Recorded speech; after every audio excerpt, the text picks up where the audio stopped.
Continuing my book dump from February, these next two books I read in May. I read The Eye of the Dragon by Stephen King.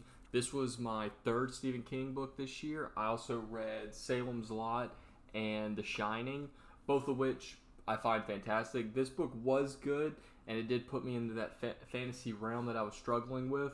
But this was more like political fantasy. You're really only in two settings the entire book, which I kind of enjoyed.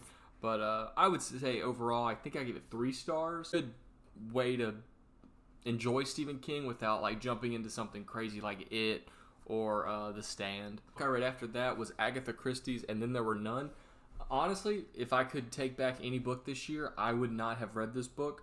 Only simply because thriller mystery is my favorite genre to read. If you've read this book and you pick up another book that uses the same trope, it's a fish. You know what's going to happen. And there's only so much that could happen, and a lot of authors like to pull stuff from this.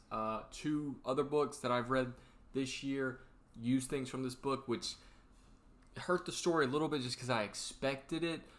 Versus if I would have never read this, they would have had me fooled. 2 books still in May. I decided to read the entire Percy Jackson series.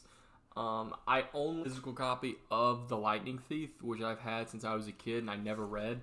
These were my roommate in college's favorite books, and I decided to read them. I understand why they are so beloved, and there's a huge fan base. They're great. I would rank them The Last Olympian, Titan's Curse, Battle of the Labyrinth, The Lightning Thief, then Sea of Monsters.